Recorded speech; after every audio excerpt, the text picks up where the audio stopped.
The rope fibers bit into Daniel Briggs's wrists as the sheriff cinched the knot tighter against the post. The midday sun burned overhead, turning the street into a kill, and dust lifted in slow spirals each time a boot scuffed the ground. People gathered in a crooked half-circle, ranchers, shopkeepers, drifters, and the curious, all hungry for spectacle. Daniel raised his head, jaw tight, though the muscles in his back already twitched in anticipation. 30 lashes. That was the bargain. The girl stood near the general store porch, her small frame swallowed by a dress too thin for the prairie wind. A Hyoka, they called her. Lakota-born, barely grown, caught with half a loaf of bread she hadn't paid for. The sheriff had been quick to declare justice, swift and merciless. Hanging was his first suggestion, until Daniel stepped forward and made the trade. 30 lashes for her freedom. He had no reason to care, not by the town's reckoning, but something in her eyes had reminded him of another life, another girl with empty hands and a look that pleaded against the world's cruelty. The sheriff flicked the whip to test its length, leather hissing through the air like a rattlesnake. The first strike landed with a crack that silenced even the most eager onlookers. Daniel's teeth clamped down, a guttural growl rising from his chest but no scream. The second followed, then the third, each tearing skin and leaving trails of fire across his back. Dust clogged his throat, sweat stung his eyes.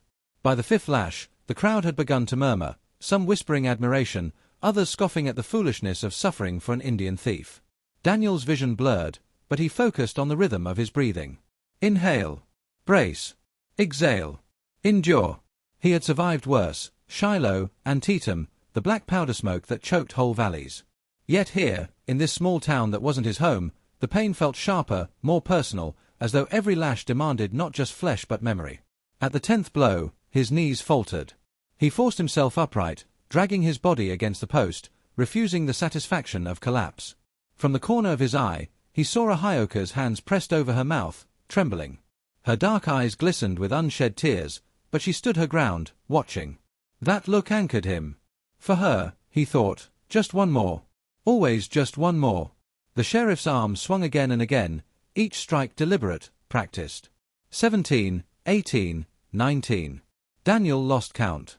The world narrowed to the whip's whistle, the crowd's sharp intakes of breath, and the raw heat tearing down his spine.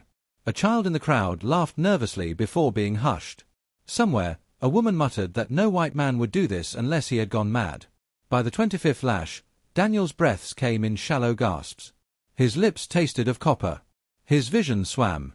The post was the only thing holding him upright now, and even it seemed to sway. The sheriff's face blurred in the haze, though Daniel caught the flicker of unease there. Perhaps the lawman had expected a quick collapse, a whimper, maybe even a plea for mercy. Instead, Daniel stood, bleeding but unbroken, a stubborn silhouette in the dust. The 30th lash came with brutal finality. The crowd exhaled as if a bell had been struck. Daniel sagged forward, body twitching, skin torn raw. His knees buckled, and the rope alone kept him from crumpling to the dirt. The sheriff wiped sweat from his brow and tossed the whip aside, his smirk returning, though weaker than before. The ropes were cut, and Daniel dropped into the dust like a felled tree.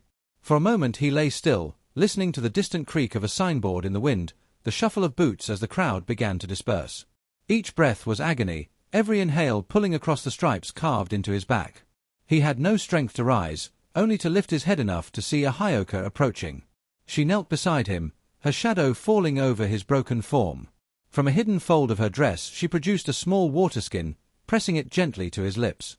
He swallowed, wincing at the sting, then caught her whisper, soft, urgent, words in her own tongue that he could not fully understand.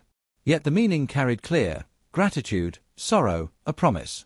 "You didn't have to," she murmured in halting English, voice low so no one else would hear.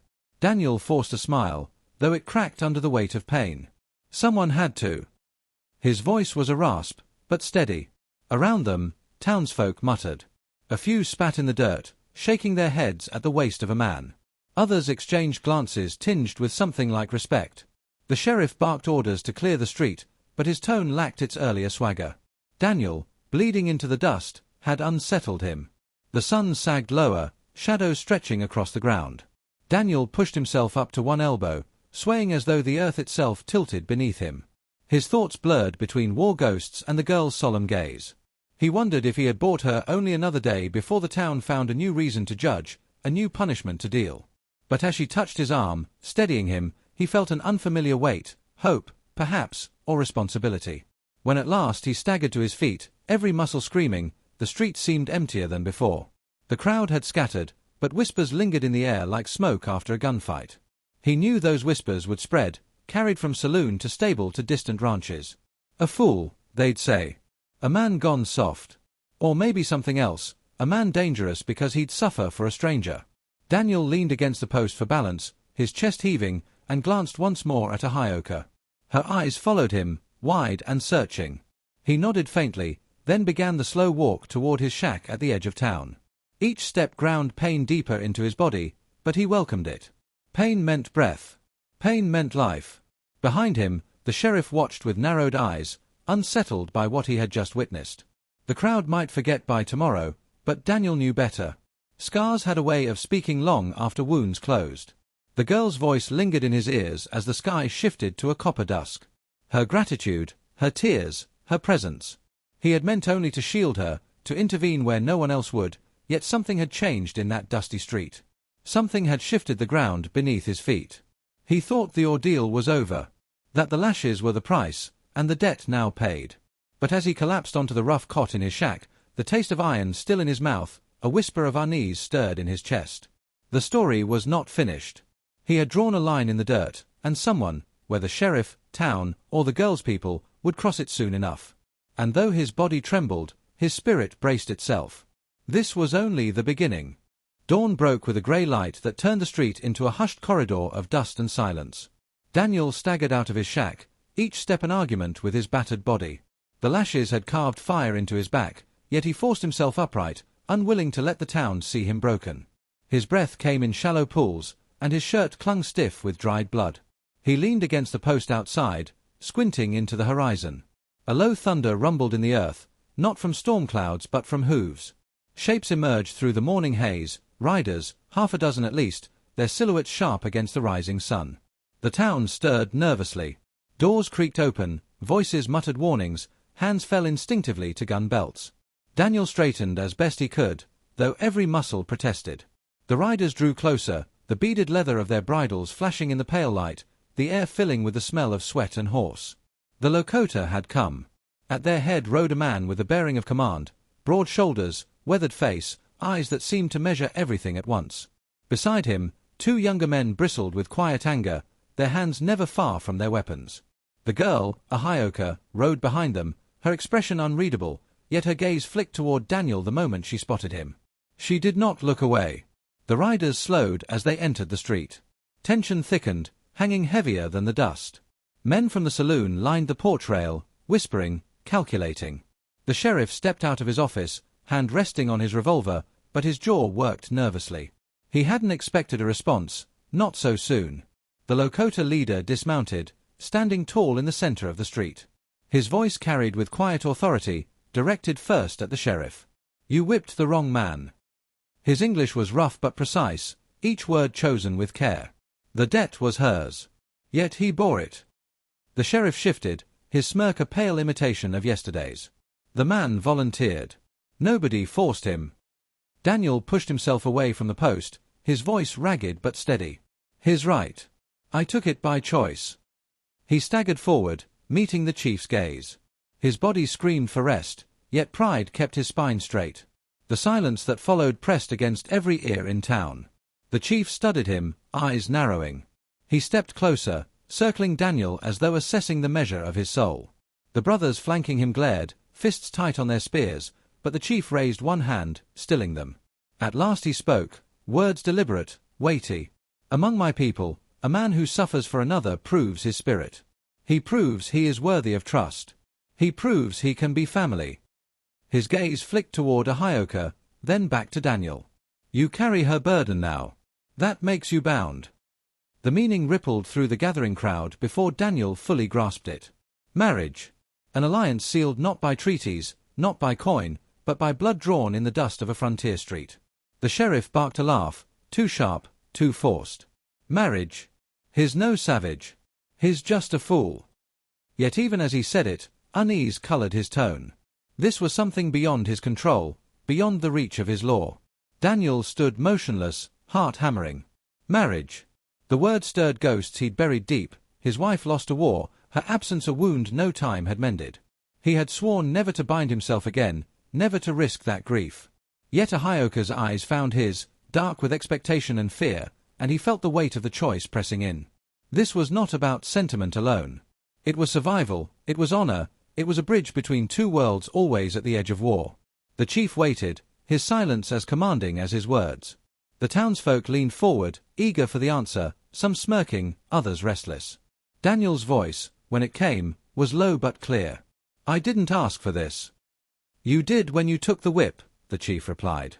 His tone was not unkind, but final, as though the decision had already been made.